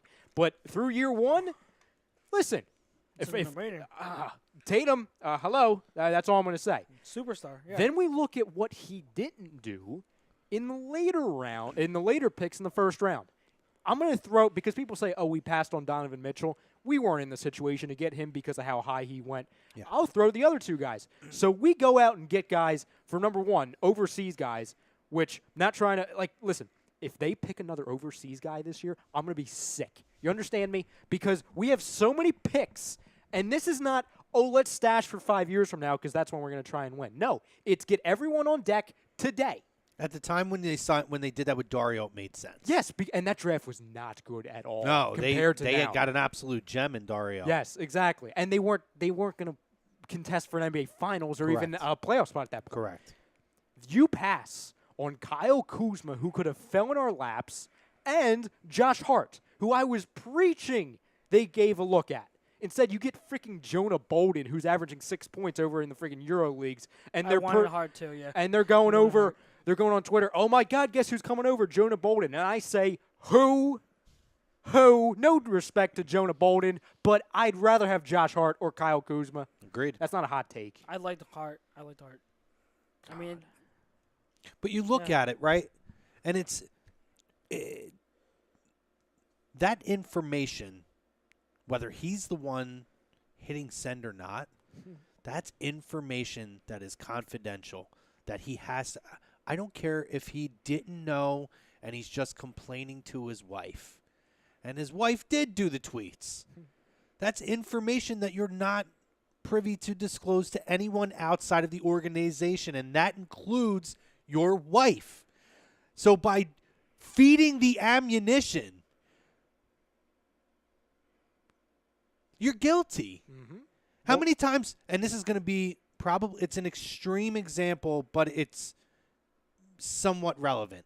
So bear with me on it. But and I don't even know if I want to use it, but I'm going to use it. Trust the process. If somebody goes and someone owns a gun and they keep the gun loaded and someone goes and is looking at the gun, like I was going to say, like a kid who gets into their kid's gun rack and starts shooting the gun off, the parent's just as guilty as the kid. Yeah. It's an extreme example, but the point is you're still feeding the ammunition for that to happen. You have guilt in that, extreme guilt in that. And let's just talk about, for example, like you said, the wife could or could not have done it. People said, "Oh, it was the son." Oh, it might have been Jerry. Which, oh my God, if it's Jerry, I'm going to retire I'm going to retire because that's a great way to send off. Oh, my last story reporting on it is Jerry Colangelo is the burner account. Colangelo Jerry is know how running to a sign burner in? account. I'll die. burn everything God. because of the burner account. I might laugh if it's Jerry. That laugh, might lighten the mood for me a little bit. I'll laugh and then cry because Jerry Colangelo would then ruin everything for us. But it's now in this scenario, Grum, it doesn't matter who it is. It doesn't matter because he went with John Clark, he went with other reporters, and he said numerous times after the wife and that whole report came out, like 3 days into it, I don't know who it is. I don't know who it is. So if it's him, if it's his wife, if it's someone involved with him, he's screwed either way because he lied. You understand? Oh, for sure. So either you're going to get fired for being involved in it, or you're going to be fired in lying. Wouldn't it be great though if it really was like deep down like Sam Hinkie Yes. setting him up? It's like a slow burn to get him back. I'm dead serious. That's what I think it is. I'm not joking. Like we talk about conspiracy theories earlier. I'm dead serious. I think it. God. I think the source Sam Hinkie would is be involved with the Sam biggest Hinkie. He would be the biggest hero ever. I'm dead serious. I think it's him. Or at least it very well could be at least someone that one of his associates that worked with him was still with an organization. Oh, it's someone involved with Hinkie. Absolutely. Someone connected to him in some way. Maybe it's not Hinkie directly, but someone who didn't like how Hinkie was outed, and then they're like, they were looking for a way to get revenge or whatever.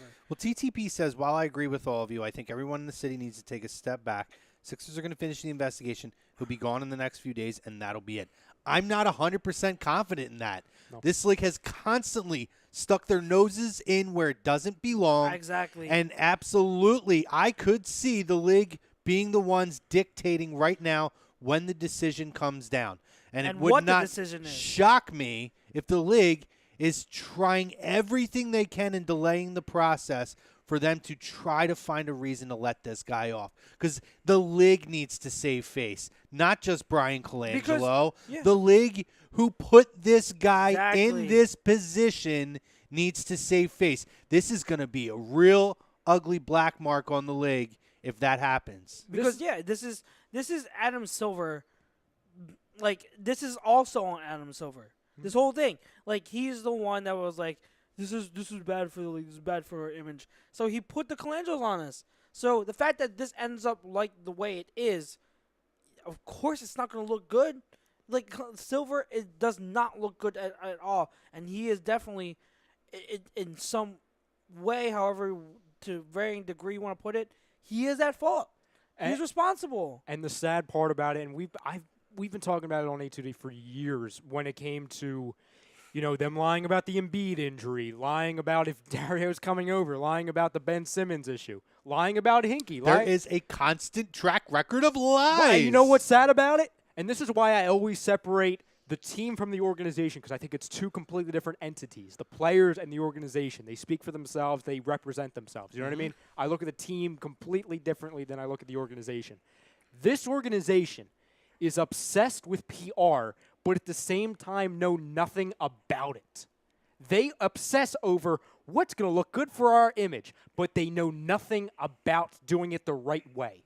To where if they truly knew anything about PR and how an image can look for an organization in a league, they would not have lied about Embiid. They would have not lied about Simmons numerous times. They would have been completely transparent. They wouldn't have lied about Jahlil Okafor traveling and not traveling with them before he was on the trade deadline or before he was on the trade block, because that's another thing he botched in his tenure here in Philadelphia is he botched.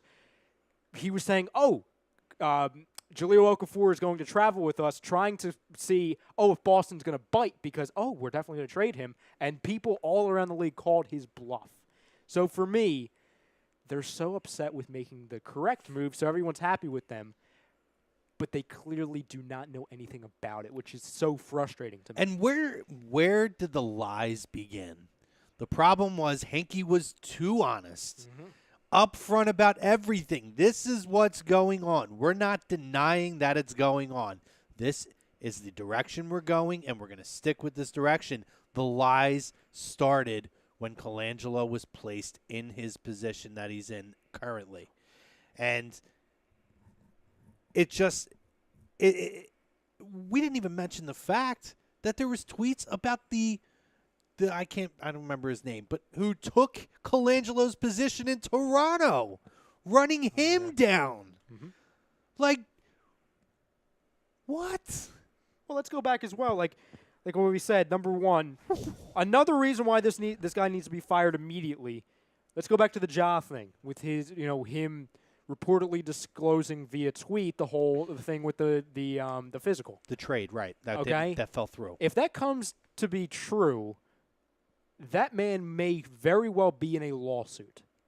I mean, that's fact. That's HIPAA. So, that's what I'm talking. That's HIPAA violations, do we really man. want Philadelphia 76ers, since you're all about PR, your GM who is meeting with agents, meeting with players, getting deals done, trying to form relationships with the Colangelo family, that's why they were hired, because, oh my God, they're so popular around the league.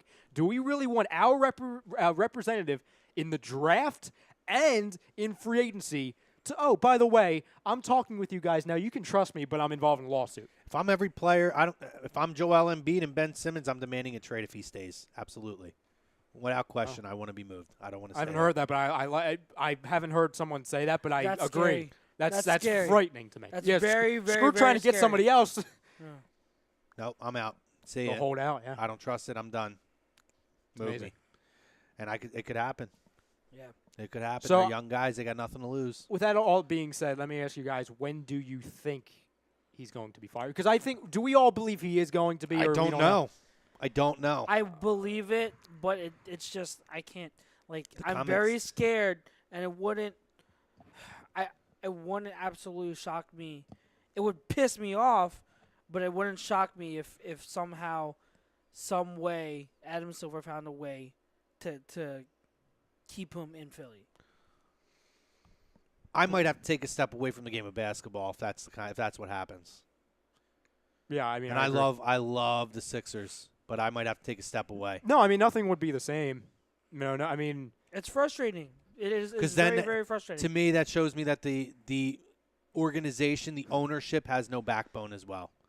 And to me, this gives, for everything that this league did to stick their noses in and try to take the power out of their hands, this gives you the opportunity to take it back and say, This is what we were doing. You forced us to do this, and this is what it's turned into. And now it's hurting us in the long run. So now you need to go back into your league office and sit on your ass and keep your nose out of my business. We're going to run things the way we run things.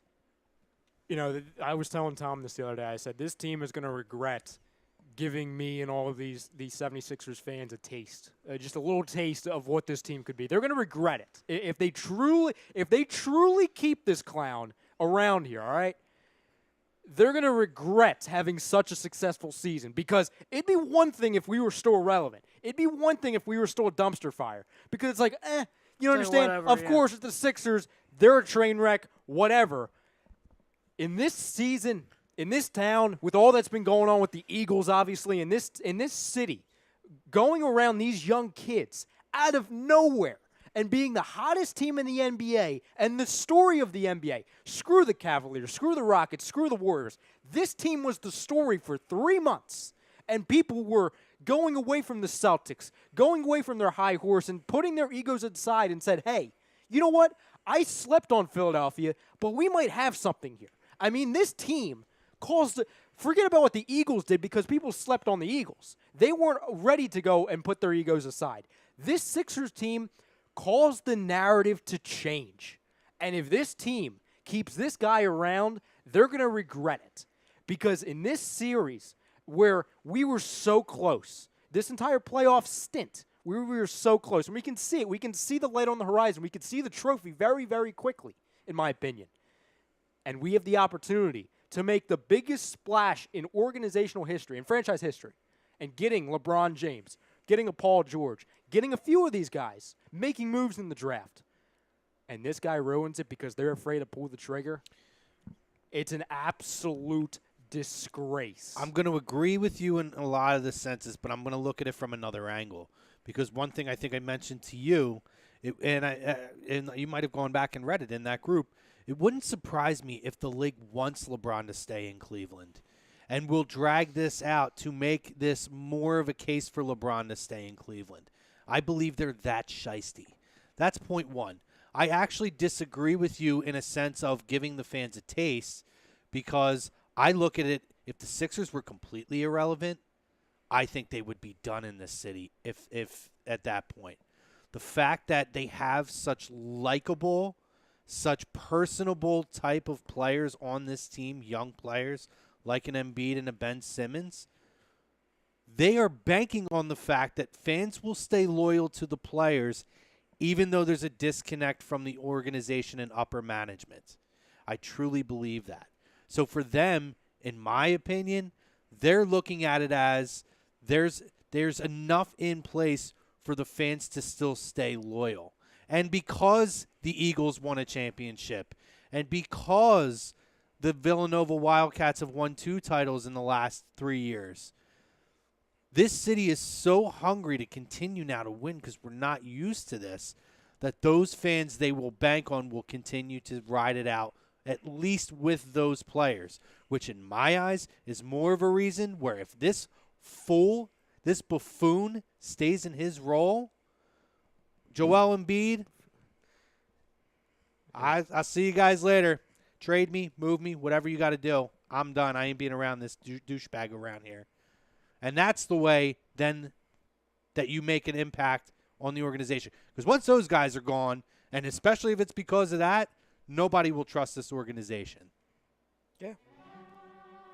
Sweeps. Uncle Sweeps. Hashtag fire Matheny, Uncle Sweeps. Just in time. It's Even been a little Even bit. though they've been playing pretty well, but it's So not because of him.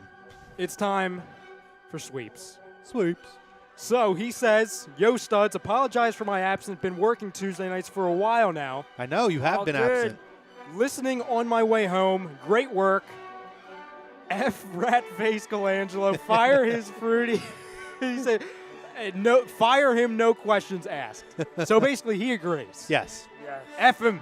Get rid of him today, immediately. Don't even ask any questions. Just go into his office and say, hey, Brian, this is not his office anymore. End it. Done. So he I'm just with you, dropped the mic. Sweeps. You know what, Uncle Sweeps? Hashtag fire Matheny, too. You could fire them the same day. I'd be fine with that. But yeah, I mean, I don't even know if I have anything left in me. Charles, You could talk about idiotic plays. At this point, it's just a Brian matter of Colangelo waiting. sucked my life out of me. It's just about waiting to see what's gonna happen.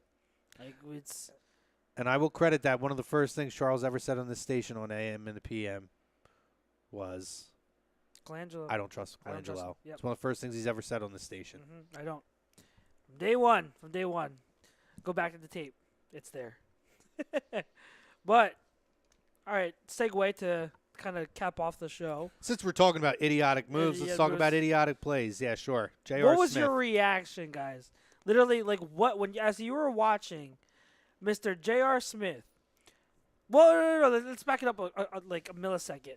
As you were watching George Hill at the line miss the free throw, and then J.R. Smith inexplicably somehow grabbing that rebound, coming down with it right under the basket, and then run the other way. He's an idiot. He forgot to score.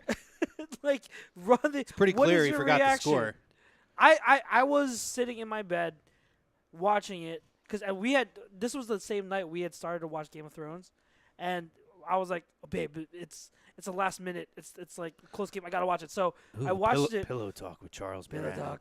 I was watching it. I'm sitting on my bed, and as it's happening and unfolding, I literally, like, my jaw dropped because I was in utter I was confused. I myself had to check the score. Yeah, it made you think, like, check. I was like, what? Did they mess up the score on the television? I checked the score, checked the time. I was like, what is he doing? I had never, ever seen a basketball play like that, where he literally had an opportunity right under the basket to win the game and then went the other way. I'm looking at it from this perspective. Let's say Brian Colangelo is fired. That now puts LeBron back in play, okay? The memes that have come out of this have been absolutely they've golden. been on point. Absolutely spectacular. That's one. Two, if I'm LeBron, I'm sitting there saying, do you think I'm staying around for this kind of dumb shit? Nope. I'm out. I mean, I don't think he was staying regardless if they win or not, but that was makes bad. a stronger case for us. It does. That's why, like, I posted after that. I was like, well, LeBron out of Cleveland has been confirmed. JR pretty much locked that up. Mike Parker said he's more of an idiot thinking that he can convince the nation that he knew they were tied. Yeah. Oh, God. Yeah. Ryan Brodo, how did you feel about that play? What was your reaction as it was happening? Well, I didn't see it live. I was producing Hockey Happy Hour. Oh, okay. I heard about it. I was talking to a buddy of mine on my way back, and he's like, "Oh my God, did you see the Cavaliers blew it?" I'm like, "They blew it!" Yeah. Like I went crazy because the last thing I had seen before I started to leave was that George Hill was at the foul line with an opportunity to go. I'm like, okay, they're not gonna. They got it. They stole it. That's fine. And then I hear about it, and I start to see the memes, and I see the replay, and I made sure to make up for the fact that I missed the live. You know, I watched it. I studied. I made sure, and didn't have a choice whether or not to watch it because it was literally my entire feed. JR, can you hear me? What the hell did you do? You may have single-handedly made LeBron's decision to leave you when you thought you had him because he got you back to the finals. You took the ball and literally said, "Oh, wait, I thought we were ahead." And no, JR, you weren't ahead in the game, and you most certainly aren't ahead in the race to keep LeBron James. Oh, God. JR, I know you did it when you were in New York, but can we not do it when you're in the presence of greatness? God. You caused LeBron James to have a meltdown on the sideline to where he resembled a 15-year-old girl. Can you believe I've conversed with people who actually said that LeBron James was selfish and dramatic by the way he reacted to J.R. Smith, and that there's like it was like a hockey fan. It was like hockey players would never do that. They would never throw their teammates under the bus. Like, that's bullcrap. That's utter bullcrap. Name me one player. And if something had happened in the heat of the moment, right when it happened, they wouldn't be like, "What are you doing? What are you doing?" And to me, LeBron James showed composure because after like 2 seconds of being like, "What are you doing?" he stopped, he walked to the bench and sat down, and he did that. That was it. Mike Parker said he's more of an idiot thinking he convinced the nation that he knew the score was tied. TTP Ballin said not only did he not know the score, but he didn't know the time left either. LOL. Mike Parker says he didn't want to own his mistake. I have more respect if a guy just straight up says I forgot the score. And TTP does say, can we take a quick second to acknowledge how phenomenal Steph Curry is? He changed the game. He changed the game. Guy is unbelievable. He's unbelievable. Man. He's annoying, but he's unbelievable. I agree with. I do agree with that. Guy is a phenomenal basketball player. It's crazy. Yeah, it's crazy. So, okay, let's do this real quick before we end. I will go down. I have a bunch of. I was trying to look up most embarrassing plays in sports. I only found a website that has the most embarrassing plays in football. Pull that up. Before you do, I just want to say, guys, that I'm kind of glad that we did end on this. Because much like I like to do in my relationships with the ladies, I don't like to go to bed feeling upset. And I don't like to end a show feeling upset. Fuck Brian Colangelo. Let's talk shitty plays. Yeah, let's go shitty plays. So I'll do my best to explain to you guys what the play was. Let's go down the line and see. Do you think J.R. Smith's play was more embarrassing or less embarrassing than each play that I'm going to go down? Okay. So first one we have is the if you remember Dan Orlovsky, the quarterback for the Lions, running back out of the end zone. I remember that. That was pretty stupid. Safety? I'd say J.R. Smith is more embarrassing than that. Given the magnitude of it? Yeah, I would agree with that. Let's see. Do you guys remember Stephen Tulloch, the linebacker for the Lions? Jeez, the Lions again. Tearing his ACL because he was mocking Aaron Rodgers' discount double check. I do remember that. That's pretty stupid.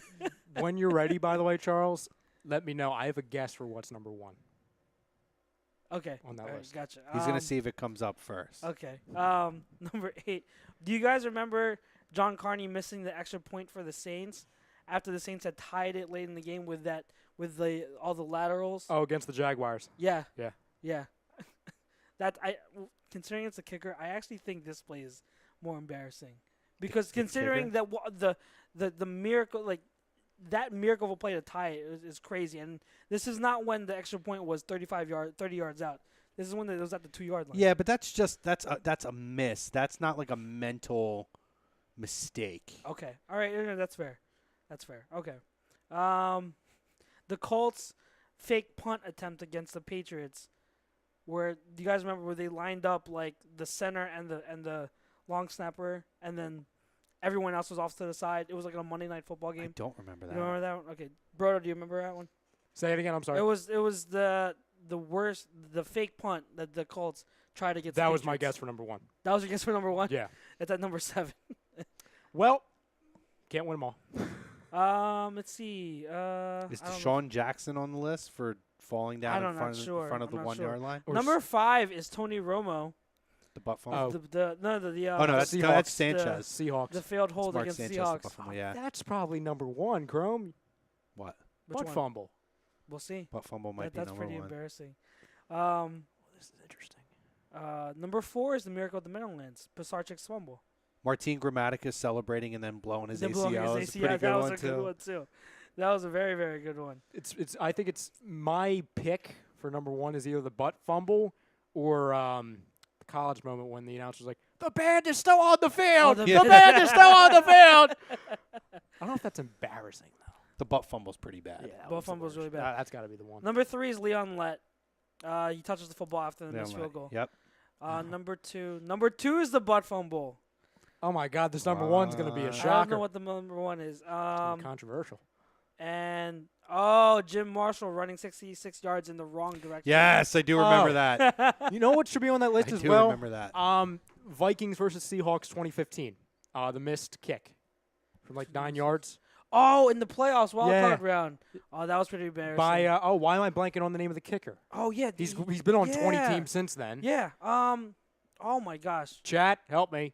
God damn it. I can't remember. It's on the tip of my tongue too. It's on the tip I of don't my want to tongue. use Google. I'm better than that.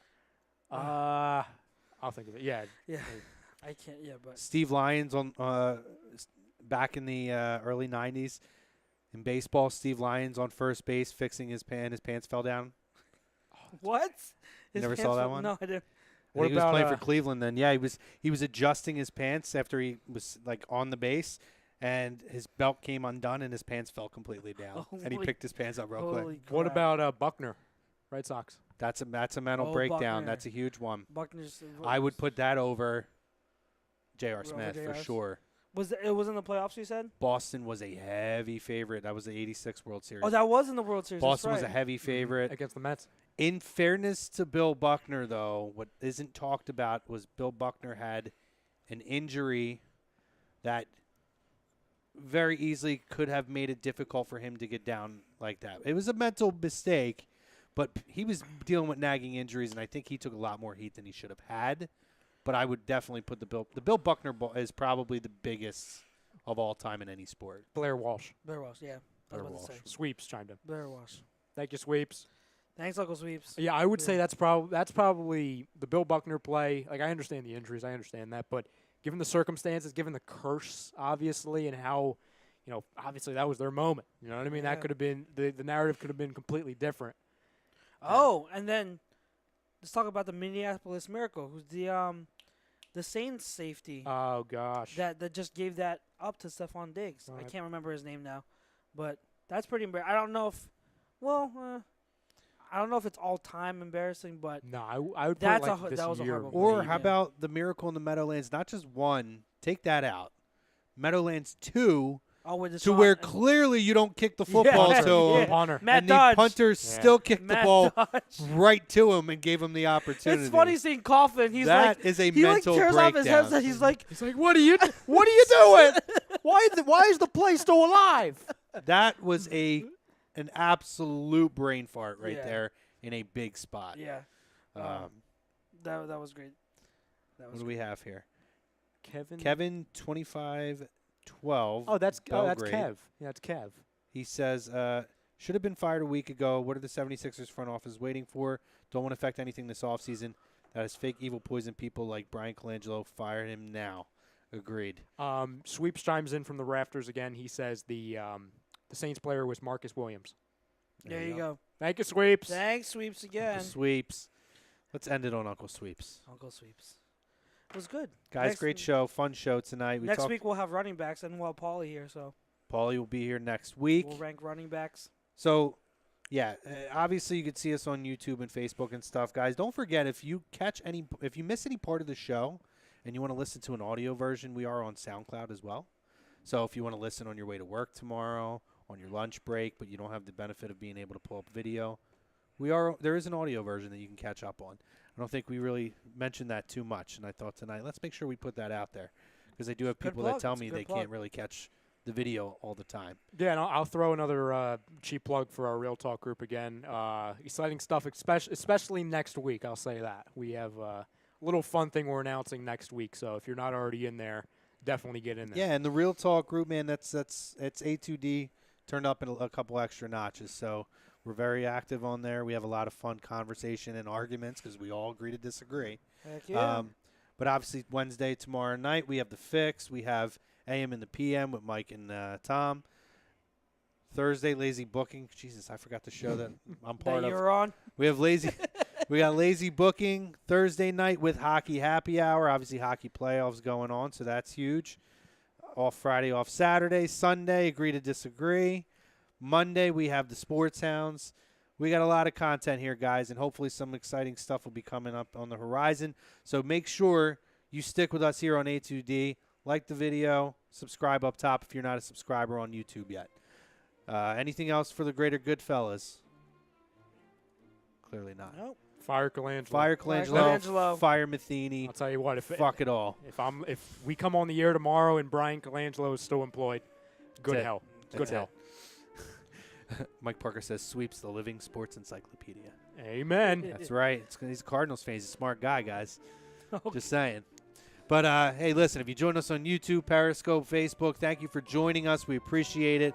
Thank you to all of our sponsors.